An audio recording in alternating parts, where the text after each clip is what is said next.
Our next participant is Toni Bassaganyas. He's doing his PhD in the Department of Translation and Language Sciences, and this research is titled "Two Politicians Walk into a Bar." Thank you. Imagine I have to teach a human language to an alien, like this one. Here's what I would do. First, I make sure he acquires mental representations for human concepts. So, for instance, a word like man should trigger something like this. Then I want him to match these representations to the real world. So if I show him these three entities, I expect this. He turns out to be really good at it.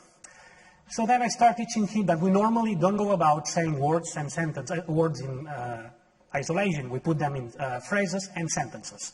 I start with noun phrases, and I teach him that we use the indefinite article, as in an alien, when we want to introduce one entity into our story. He's like, yeah, got it. But I want to test him. So I tell him this short story. Two politicians walk into a bar. They order a coffee. He processes the sentence, so two politicians walk into a bar, they order a coffee. And then I show him this picture. And I ask him, is the story true? He thinks for a second and says, no. And I'm like, well, why not? I mean, it is true. He says, you told me to use things like an alien or a coffee if I want to introduce one entity into my story. But there were two coffees in the picture. So two coffees is not a coffee. So the sentence they order a coffee cannot be true. I'm embarrassed because I see his point. So I have to nuance my explanation. A coffee can sometimes mean a coffee each. They ordered a coffee each. He looks at me and he says, what do you mean sometimes? But all I can say is, well, sometimes, context. And I suspect he starts thinking, maybe this guy's a little dumb. But anyway, I let him explore human language freely. So I let him use my internet. And since he become curious about politicians, he Googles politicians and aliens. And he ends up at this anti-Brexit webpage where he reads, Boris Johnson is an alien. And that confuses him. He calls me and says, hey, you, an alien. Which alien? And I'm like, what do you mean, which alien? He says, yeah, you told me to use things like an alien when I want to introduce an entity into a discourse. So if Boris Johnson is an alien, which alien is he? I want to know more things about that alien. Yeah.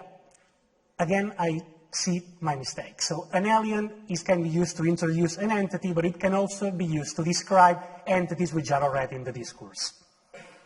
He doesn't look convinced, and I feel he's losing more and more respect for me. So anyway, he's kind of fiddling with my computer, so I give him a piece of advice. I tell him, if you see a pop-up window, do not click on it. He's like, yeah, sure. So he starts using my internet again, looking for stuff, when a couple of windows pop up. And unexpectedly, he starts clicking. I'm like, hey, what did you do? You see a virus. What did I tell you? But now I see my mistake again. I told him not to click if he saw a pop-up window, but he saw two.